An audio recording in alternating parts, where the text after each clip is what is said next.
Hi, Milena. How are you? Hi, Nick. I'm great. Thanks for having me over here on your show. Great to be here. Thank you so much. Thanks to you for you're about to spend an hour with me and for sparing that time for me. For our listeners, my name is Nicolette. I am the creator for the podcast titled You're Worthless. Read that again, the juxtaposition of your very soul. Now, my podcast talks a lot about self-worth, Milena, but I am also an avid learner of all topics under the sun. And when I read your profile, it's about charisma. It is something intangible yet very important, especially when you want to create an impact. Why would people want to follow somebody, right?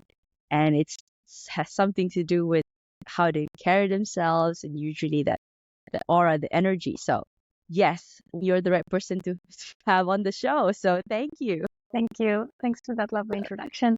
And I, just I, to I would that is not. I'm gonna read your introduction properly, all and right that because then. All that's right. only that's the only. I mean, that's the least I can do before I give the stage to you. So if you could allow me, let me read a bit of your introduction, and then we can get right into the conversation. So hey everyone, we have Milena Dalinaros here with us with degrees in psychology and rhetoric. Wow. And a background in the armed forces. Her journey began by teaching techniques for conversation, interviewing, and building relationships to military personnel. Charisma, although not explicitly named, played a crucial role in the most successful implementations of the knowledge she conveyed, working with a select group of individuals who were already proficient in interpersonal communication. She witnessed how charisma transformed social interactions, working, and conversations into superpowers. Today, she is writing a unique book about charisma, where she will be exploring the many elements that constitute charisma. She is also building a charisma coaching program. As a unique thought leader in interpersonal relationships, she is on a mission to position conscious leaders, love seekers, and underdogs for victory in love, life, and power. Wow, Milena, welcome. Thank you so much, Nicolette. I am so happy to be here. I'm really excited for our conversation today. And I can hear Me that you are too. also fascinated about the topic of charisma. Like, who isn't? So I'm Yes. really, really ill for this now. Oh, thank you so much. Yes, so Milena, before we get right into the nitty-gritty of things, can you share with us what was it like growing up as a Milena Dalinaros? Wow. Well, my childhood and young years were a large reason for why I became so fascinated with the topic of charisma.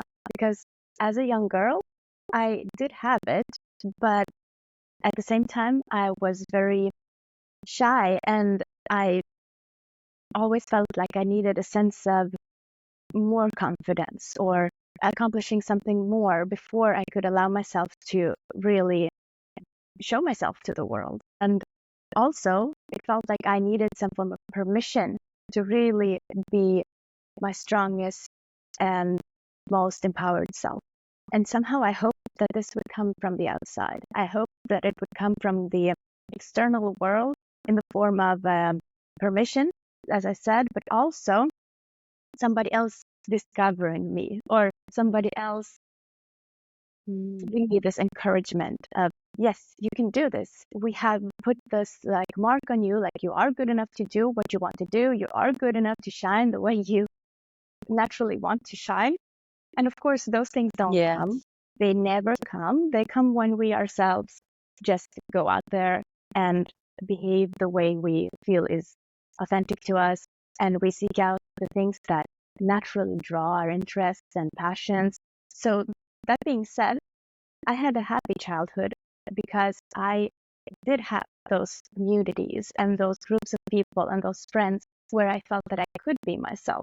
What I'm talking about is the difference that I could feel between those authentic and loving communities and the external circumstances where I felt that how is it possible that me, the same person who sees and observes all of my own internal experiences, can be one person in one context and somebody completely different in other contexts. Mm-hmm. And this got me thinking about like, who are we? What is it that draws out these different things from inside of us? And how can we ourselves also interact with all of these different circumstances and set the right forces into play so that we can actually be our best selves, no matter where we find ourselves, no matter what external circumstances we might be in. So yeah, that's what it was like. Very mixed and very full of a wealth of experience and wisdom. So I'm hoping to bring that to the people listening today. Now, I would like to ask, what was your journey like throughout your career and also the education that you got? Yes, so I always knew that I was drawn to topics such as psychology, human interactions, personal development, motivational psychology, emotions. And that's why I chose psychology as my main study subject at university. I also discovered rhetoric and found that this was extremely fascinating and extremely usable in so many different situations in our lives. Rhetoric and psychology became my combined degree at university. And when I was done, I was like, and I am never going to get an employment with this. That was what it felt like. Too niche. It's niche, and it's also very weird and unusual at the same time. Kind of, if you don't know what it is about, it can also be too abstract at the same time. So Yeah. I decided that I'll worry about that later because life is, happening and time is passing. And there are still some things I have on my bucket list that are important to me. And one of them was to get the military training. It had always fascinated me since I was a little girl. Me and my sister both, we were very drawn towards all of those things. So I applied and I got in and I followed through the military training. And then something that I thought was going to be a 3-month commitment, just something because it was fun and interesting, turned out to become my career. So it started as a military interpreter, but then I actually got to be teaching similar things as the ones I had learned at university when I was studying psychology and rhetoric. So I was teaching conversation skills, I was teaching questioning techniques and things to be used in situations where you want to build a solid cooperation with other individuals. Definitely super interesting. And I myself am very inclined to communication as well, connecting with people. And charisma, presence is I think the intangible thing. And it's an asset one can have and one can carry with. And and you are so correct, so on point on the fact that it is not acquired outside, but rather from within. And that is by standing in your own power and being authentic. And so, Milena, what is charisma for our listeners today? Yeah, so you can find a wealth of different definitions of this quality. If you Google it, if you read one of my current blog posts about the topic, I'm currently presenting a list of classical definitions of charisma. But the one definition that I have chosen to use has more of an ethereal aspect to it. It has also a lot to do with spiritual aspects of charisma because I find that it gives a more full explanation of what this vibe actually is. So my definition is charisma is an irresistible vibe fueled by life energy and deriving from a connection to life itself. It is both an enabler and a reflection of you living in alignment with your life vision, experiencing flow in your endeavors, and attracting meaningful relationships. I love that. Thank you. That should be in the Oxford Dictionary. It should be replaced. Thank you. Who When knows, maybe it will be sometime. yeah, who knows, right? I mean, when you were saying that, I was really trying to gauge whether am I ticking any of the boxes, and you're saying, okay, Nicola, not bad, not bad. So it's rather like an assessment of myself as well when you were saying that. Well, I'm really Good. curious, and because everyone has sort of a different interpretation of these different terms that I'm using. So, for example, life energy, connection to life. I would really be happy to hear about something like what comes to your mind when you hear that. Oh, connection to life. In to me, we are all connected, and the fact that I am here right now with you and I can instantly vibe and connect simply means that I embody, if not all, to a certain degree, charisma from you, and it's an exchange of energy between you and me. And I think harmoniously with all the other things that, how do I say this? To like I live with my cat. Love that. So he is also a part of he is also a matter in the universe. Whenever he is whenever I'm out of the house, he feels that sense of maybe loss, not loss, like longing, but when I'm back, I notice that even in the simplest things he comes to me and say, okay, I need some attention from you. That Why is that? I tend to think to the littlest of details. Like I used to brush it off because you're not important. Let me do my work when I get home.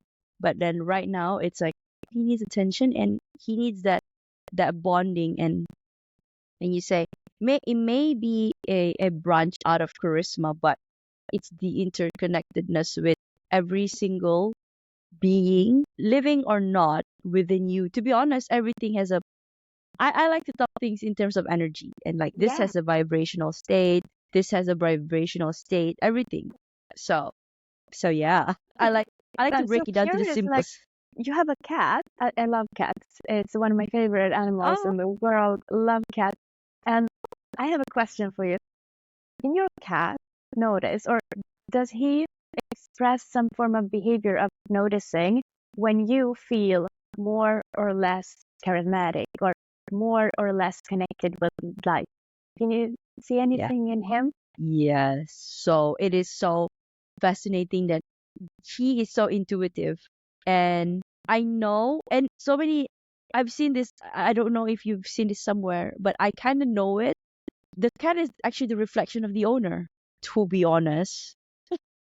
And when my sister comes over, because I only have one cat, my sister has three, comes over and said, why is he? He's like, he's the type of cat that goes to you, gets that attention, like rubs his face and everything. But then after he's done, he'll go away and do his own thing. And then when I sit and think back, I'm like, that is exactly me. And then when I feel that I need my space, when I'm sleeping, he knows to give me my space. He only sleeps by the side of the corner of the bed. But when he wants me to feed him or fill up his food tray, then he will come and start. And I Yeah. know that's the cue. During COVID times, that was at my lowest. He knows when to give me space and when to come to me. And it's so important because we feel like the world revolves around us, at least me at the time. And I didn't see that actually maybe there's a reason why God sent this cat to my life. And I need to realize that. So I got better at appreciating his presence. No, I know maybe not all of our listeners would relate, but yeah, he is an important everybody else, to be honest, the connection in my life that I've built so far. Yeah, So yes, that's absolutely. the long answer to your question. Thank you. Thank you. All right. So why is charisma important, Milena? Yes, so though I have my own definition, which I just presented, I also encourage everybody to explore different definitions and ultimately land in the one that resonates with you. And why is this important? Well, it's because charisma itself is also very unique. It is a set of unique, like, imagine these like bottles or something with different contents. Some have a Mm-hmm. lot of bottle A, while others have a lot of bottle B or C, and so on. And it's a set of these different combinations of qualities, how we express ourselves, skill sets, personality, and so on. And ultimately, it will be a unique combination for everybody because we are all unique individuals, right? And Yes. therefore, it is very important to understand also that the very way we express ourselves energetically through our charisma, in our words, in our body language, in everything will also be very unique. So it's important to decide, how am I going to explore my own charisma? And the definition is an important way into our very exploration of these qualities within ourselves. So it is important to know yourself. Charisma is a way to gain a lot of very valuable insights about yourself. That is one reason you will get to know yourself better. And that is also the first part of my own motto, which is know yourself. The next one is grow yourself. So know yourself, grow yourself. And why is this important? It's because to be truly adept, we need to mirror the very essence and state of life itself. And life is always expanding. The universe is always expanding and growing and going through different states of growth, renewal, like shedding the old, as a snake, for example, shedding the old skin because it has become too big for it and the skin has become old and doesn't suit the new needs of this animal, and so on. So we can draw inspiration from nature, from the universe, from whatever we ourselves can connect with and relate to understand how growth will be important in our own lives. But we need to grow, because if we don't, it means we are stagnating. It means that we are missing out on opportunities our very essence longs for. We have this drive, this curiosity to understand ourselves better. And how we understand ourselves better is usually through growth.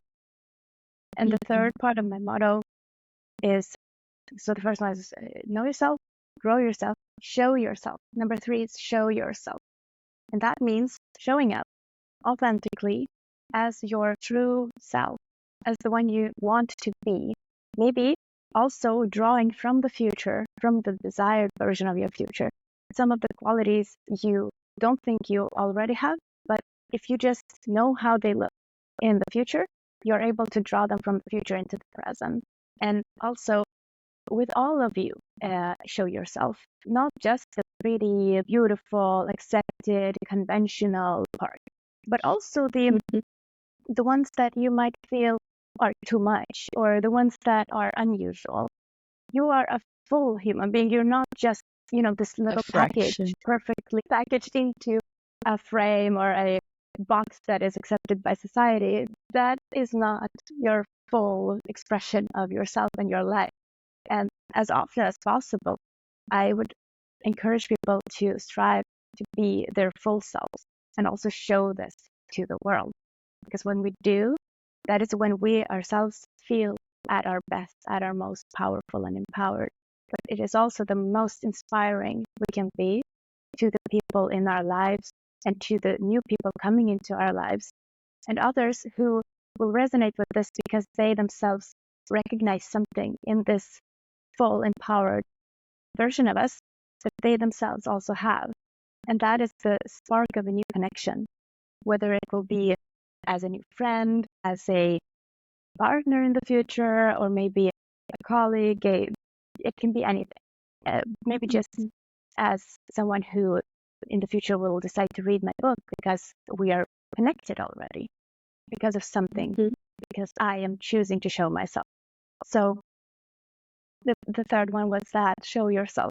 And ultimately then the fourth one, connect to yourself, to other people, the right people, your people, the ones you actually want in your life, and to the world, to the universe, to source. You're dropping a lot of golden nuggets there, and certainly a topic that I really, really love. Spirituality, universe, everything connects. It comes full circle. And when you said the showing up and the building of the connection, it's funny because when you are authentic, the people that are not so authentic that used to be in your life, they normally fall out of your radar. And that's when you are in your attraction mode. You attract your tribe. the ones that's vibrating the same Yeah. frequency as you are. And that's Vibrational match. where, exactly. And that's where the connection is, the new connection can be sparked, be it romantic, be it Yeah. non-romantic. It stay for a while because of the need for you to grow within that level. And then when you need to grow to another level, the same people may or may not stay there. And Yeah. again, I think, yeah, that's why it's very important to start with you. And that's by knowing yourself, looking within instead of going outside externally for validation. Totally. Thank you. Thank you. What are some of the things that dim our light? Yeah. So this will also be different, obviously, for different individuals. But some of the most common ones that I see all around are stress. That one is a Mm, huge one because right? it is so Yeah. hard to get out of it when so much in society is encouraging us to be in a state of stress.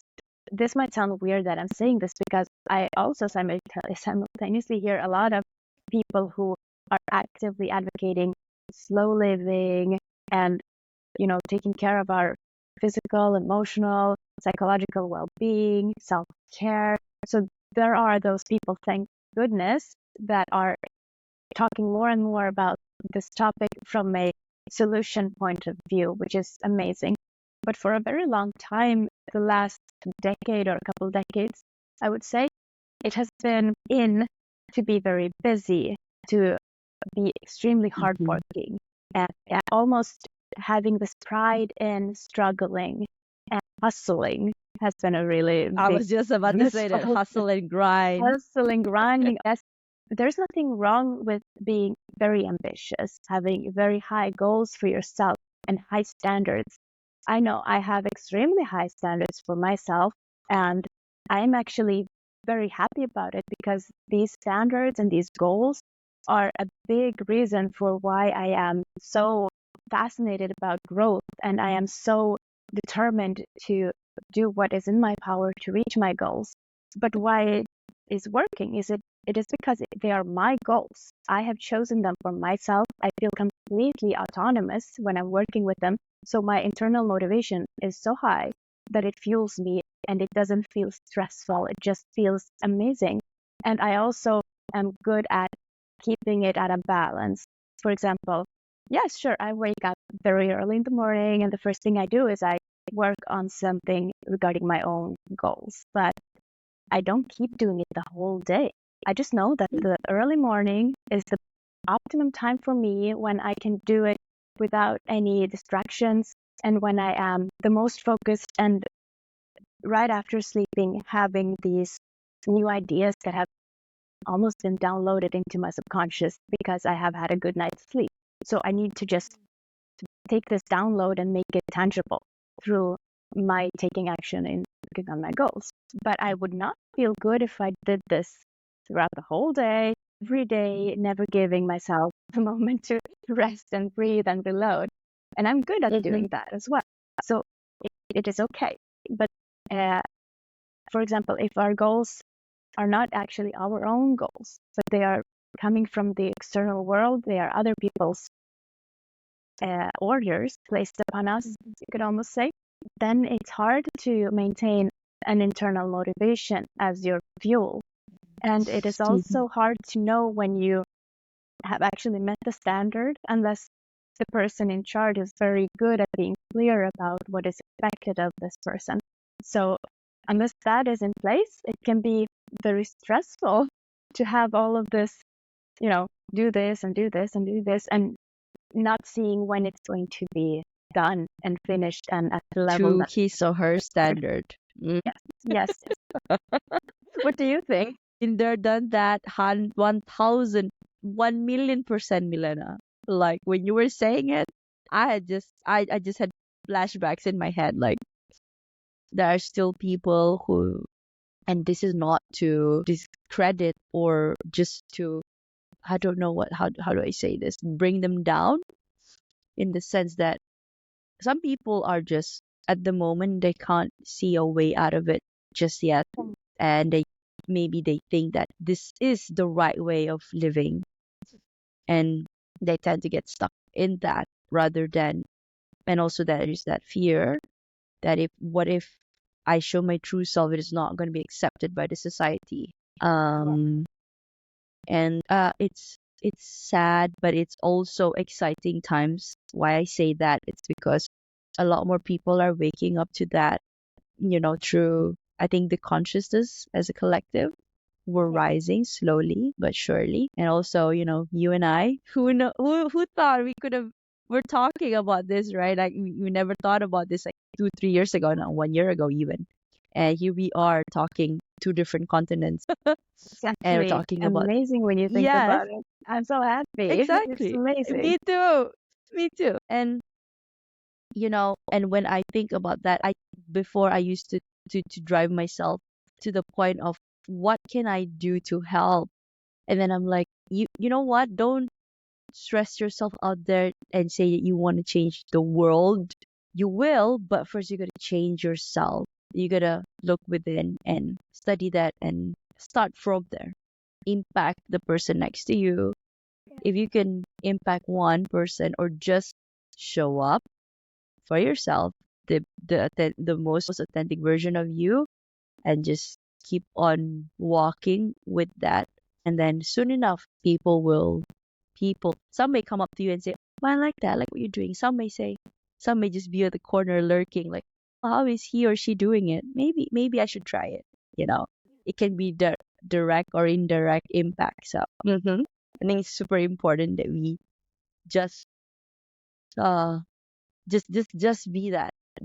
You don't have to think about, yeah, the end goal is to raise it, but then if you start with that one step, it will happen. If you think back to what I said, know yourself, grow yourself, share yourself, connect. We are Mm-hmm. already at step 4 now in this moment where when we're talking about these things, we have done the work of, Exactly. and we're Exactly. continuously doing the work of getting to know ourselves, and we Yeah. continuously put ourselves in these situations where we grow in a way that is challenging and expands our comfort zone, yet Mm-hmm. feels safe because we are doing it in an authentic way within the presence of good people. We are Yeah. showing ourselves to each other, but also through this conversation to all of your listeners and everybody that will hear about this from me. We are connecting and also helping others to connect. And I am so grateful to be having this opportunity to be able to do this together right now. It's amazing. I just had chills. Likewise, Milena. Moments like this is where I think to myself, Nicolette, you are on the right path. This is what you signed up for. This is what you're called to do. So keep doing it. Keep expanding. Keep growing. Keep Yeah, learning from people. sounds like a great plan. Love it. Now, Milena, how can we start elevating our charisma? Yeah. So, well, it goes back to the know yourself again. I would say try to, when you become aware of, like, okay, charisma is something that I actually am fascinated about. And you also decide, yes, this is something I want to elevate. So, okay, you're already there, right? Start to work on how you decide to make this definition truly yours. Start to think back on who are the most charismatic people according to what I think is charismatic, and why do I find them charismatic? How do they make me feel? And start to Yeah. find ways, also situations where you feel that you are more charismatic, and also identify the situations where you feel that you are less charismatic. This is all part of becoming the most aware about what you perceive as your current level of charisma. And this is something you can also do regarding the different aspects of charisma that are important to you. So, for example, it can be confidence, it can be your ability to be present in the moment, your skills as a listener, how you feel in different types of social interactions, and just rate yourself on a rating tool that feels meaningful to you. It can be a scale from 1 to 10, 1 to 5, good, medium, or bad, or whatever scale that works for you. And do assessment when you start this work as something intentional, and then keep expanding your awareness about these things throughout a certain time, and you will find that there are loads of opportunities in your everyday life, from the moment when you're standing and doing your dishes to the moment when you're, for example, sitting with your cat or you're with your family, with friends. Throughout your normal life, there will be so many opportunities where you can get to know, like, there was an opportunity to do this thing that I am doing in a more charismatic way, according to my own definition. So, for example, for me with the dishes, it would be that I would actually, not every time, obviously, because sometimes I prefer to maybe listen to a podcast or whatever, but actually make it into a mindfulness practice and really being there and connecting with the fact that I have senses. I can feel the water, I can see the soap bubbles, I can feel the heaviness of the plates and the cups, and just really connect with as many senses and awareness and mindfulness with this moment that is happening here and now. Because if you can practice to do that in these mundane situations, you will also raise your ability and efficiency at being more present in other situations. For example, high stakes situations where you need to really be listening to what another person is saying to really connect with this person. Or when you're doing something in, say, you're an athlete or something where you need to perform in a certain way, and being able to really draw all of your mental resources, all of your cognitive abilities to the present moment at will is a really powerful skill. And that is also something that sets extremely charismatic people apart from people who are distracted by their worries or plans for the future or reminiscent thoughts about the past. So they can, from thinking about whatever, they can simply draw their attention, that is basically your attention, into what is happening right here and now. And that in itself is a superpower. So that is one way, as one example, you can start doing already, starting today. That was like music to my ear Thank you. because I think you hit all the points right there when you said just by drinking coffee. This is not coffee, but then just by drinking, you can first use your sense of smell, and that's why when people breathing exercises, like feel it going through your nostrils and into your lungs and expanding. And I didn't understand that before, but I understood it now, like how important that is. When you are able to direct your focus, just be there at the very essence of this thing that you're doing. When you are faced with something, a crisis that you have to manage, like you said, high stakes, anything that's being thrown at you, be it good or bad, you can now bring it down to ground it and start to break it down and say, okay, how am I going to present myself when I am dealing with this? And often, when you have enough practice on meditation and mindfulness, it becomes just like that. He or she is coming at me with this situation or problem. They may be happy.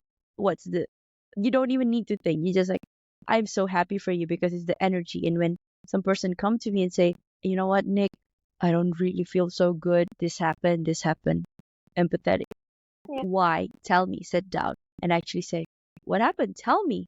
And be really invested and interested in hearing what he or she has to say. And that requires you to know yourself and to be grounded, and you say, to be really aware of all the senses.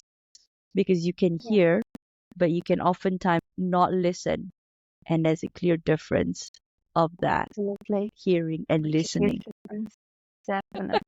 And also when you were saying about the example of daily life, like I was, before this interview, I went out and had my lunch, and I was, and how, when you were saying it, I was like, yeah, I also have the opportunity, like when the waiter come up to me, I can choose to be charismatic, or I can choose to be, if I'm having a bad day, I could just dismiss that person, right? But it's usually when you are aware, when you have done the work, it will not sit right with you. Oftentimes you will go by and say, I apologize. I'm sorry. And yeah, right. It's like Totally. it's that conscience, but Yeah, before it comes out of your mouth, and if you're aware enough, okay, let me, because it's gonna change the trajectory of everything.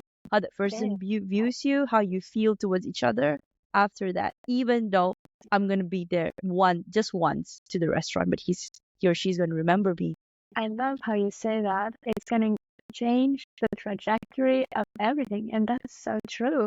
We can literally, in any moment, choose to make a profound change in how our life will continue to develop from that moment on. And that is simply, it can be in something as simple as a smile, as a greeting, as a compliment. Yes. All of these things, they sound small, but they are extremely powerful.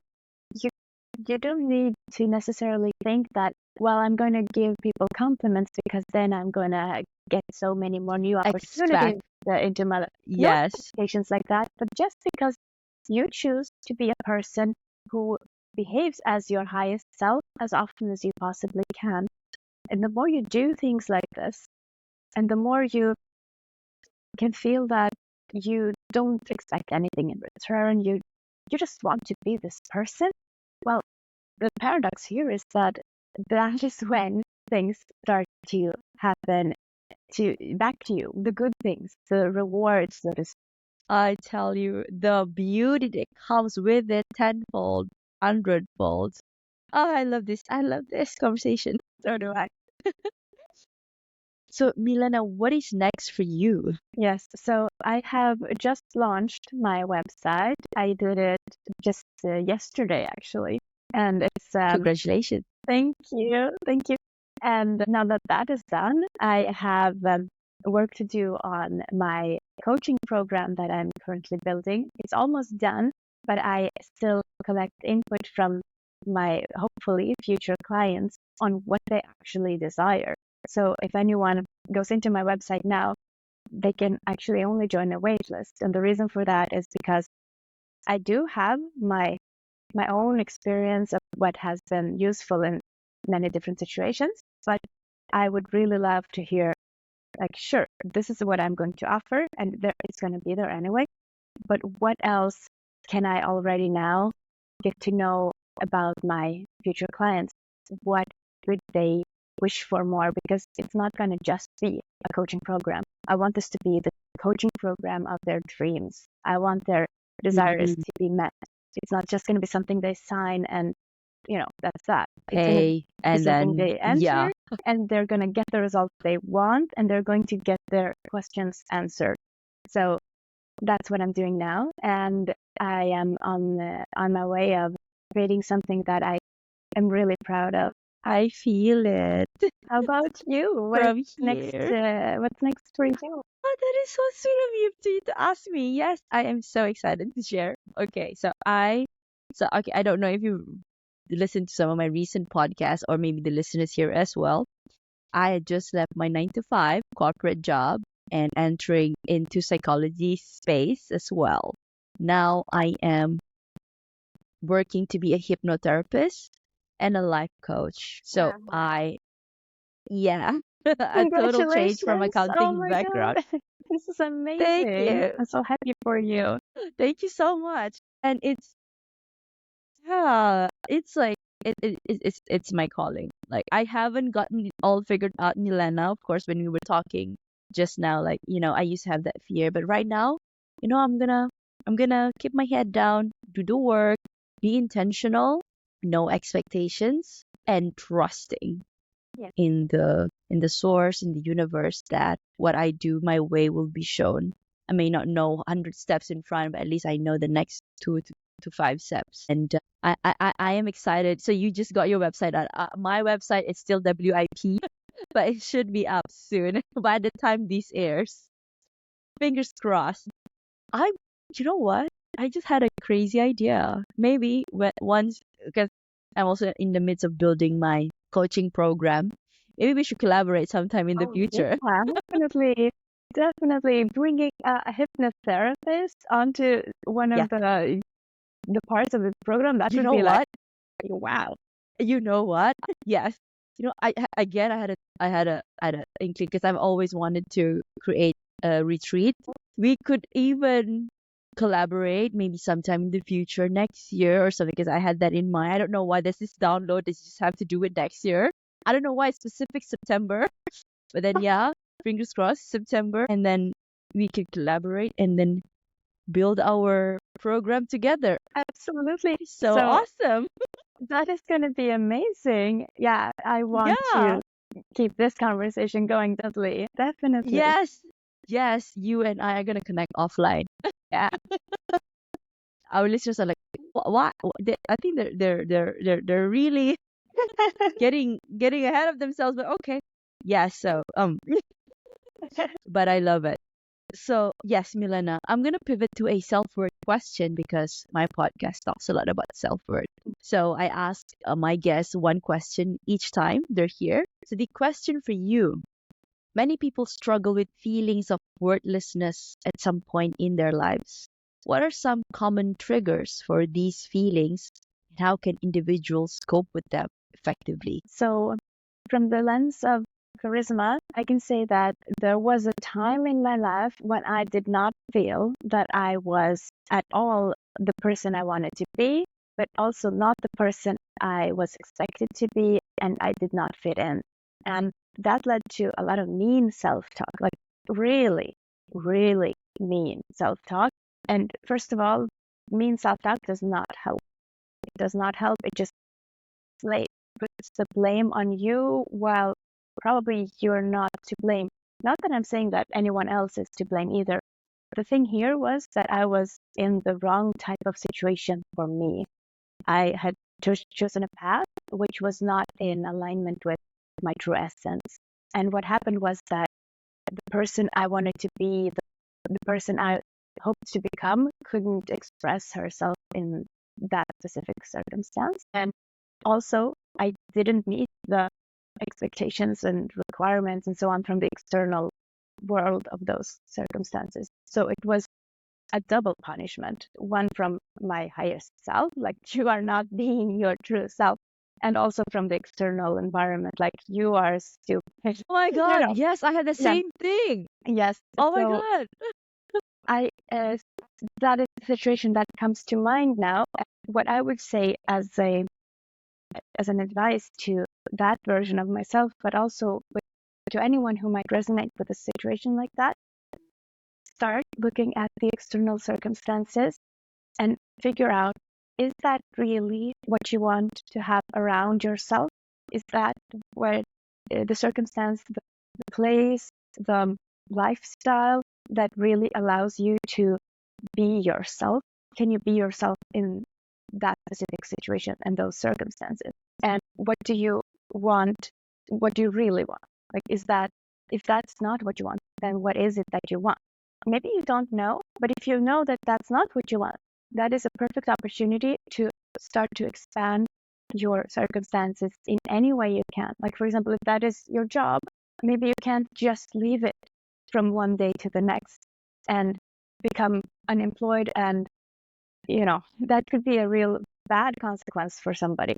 But in time, you need to leave that job, and until you can do it, you need to try and, as much as you can, shift your perception and maybe who you talk with inside that job until you can go to something else.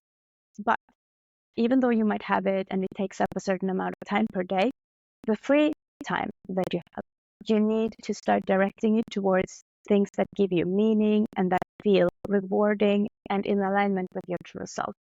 And in any way that you can, you need to start expanding those parts of your life as much as you possibly can. That will spill over into a good mood, and you will show up differently to the job that might not feel so good at the moment, but that will have a positive effect also in that job or in that whatever situation it might be. That does not mean that you just pretend everything is fine, because I'm not such a big fan of like positive mindset will solve everything. No, Toxic sometimes positivity. you really Yeah. need to make a real change. You need to remove yourself from that toxic environment. Yes. This is for the situations where it doesn't happen overnight. And You need to just survive for a period of time until you can make a big step to really change it. But you can't wait until the circumstances are perfect for changing that. You need to start creating the circumstances the best you can from where you're now, even if you don't know how, even if you don't know in what order you're going to do things. Just find something that will give you good energy and will allow you to be you. And that will be the first step. And once you've taken that first step and once you've started to receive that energy, then you will know the next step and the next step after that. That is my best answer that I can give for a situation like that at the moment. But I will try to come up with more things, and probably we can discuss more and share more with your listeners in the future. I'd love that. Oh, I love that. That was more than enough. Thank you so much for being so candid. What is your heart's greatest wish? Wow. My heart's greatest wish is to see more of the world. I love to travel, and since before COVID, like a couple of years before COVID, I haven't really traveled anywhere outside of Sweden. And okay, sure, I've discovered lots of extremely beautiful places inside Sweden, which I'm really grateful for. But I miss, the tropics, and I miss snorkeling with colorful fish and coral reefs, which I actually did in Malaysia, by the way. No way. Yes, I did. I did, like a decade ago, but still, it was wonderful. So beautiful. Please come back. Yeah, definitely. I will come back. No question about that. I will, yeah. Whenever I now I've made a connection in Sweden. So yes, if I'm You're welcome over here there as well. I think you'll appreciate some of the parts here. Yeah. I think so. I've heard beautiful things, and I've seen beautiful things about Sweden. So I cannot wait. Fingers crossed. Right now, I am making my trip to the US for the first time in September. Wow. So I think Europe would be next. I just want to build my connection. I just love talking to people, and I don't know, as in when I talk to you, like I have these ideas and I want to do in my head. I don't know how I'm gonna do it. I have an inkling, but then I'm gonna trust in the process, because I think an idea, when it's presented to you, there is a reason why it's presented to you. It's because God or source or higher power sees it that you can execute it. Yes, So why you're not? entrusted with it. Thank you. Do you have a mantra that you live by? Can you repeat that? Do you have a mantra that you live by? A mantra. Well, I thought that my motto was kind of like my mantra, because this is something I've been living by. Know yourself, grow yourself, show yourself. But when I really think about it, is I am. It's my mantra right now, because that is the best possible way of mirroring the universe and source and God. And it also incorporates all of the things it needs to. It incorporates being present. It incorporates accepting yourself fully as who you are. It incorporates expressing yourself as you are, as who you are. And also it incorporates experiencing yourself and the world. So I think that is all I need, those two words. Because you're limitless. Exactly. Is there anything that keeps you up at night, or do you sleep well? No, I sleep well. Great. That's good. Yeah. So, Milena, if you could create a quote right now for you to leave to the audience listening and the world as your legacy, what would it be? It is your birthright to be charismatic. I'm going to let that resonate. I'm going to let that marinate for people listening right now. Okay. So, Milena, how can people reach out to you? All right. So my website is www.milenadalinaros.com. And I'm also on social media, and I'll send you over all of the different handles, and hopefully there'll be some show notes or something. Otherwise, everything is on my website as well. Yes, there will be caption, and we'll definitely include your website on the caption. Thank you. Wow. And there you have it, guys. You heard it from the person herself, Milena Dalinaros. Before we close off, Milena, I'd like to thank you personally for the work that you're doing for the world and for advancing every step of the way, despite the challenges, creating trails for those that will come after you. The listeners, this has been that one podcast with that controversial name, you're worthless, read that again, the juxtaposition of your very soul. Now, if you find yourself thinking that you're worthless, you're probably not alone. But more importantly, ask yourself a level deeper. If I'm worthless, then why the heck am I here? It is because your soul have chosen to be here energetically, all the way from the ethers. And for that reason itself, you are worthy and you are enough. This has been Milena Dalinaros, your guest of the day, and Nierras, your host, signing off. Thank you so much, Milena, for your time. Okay. Thank you.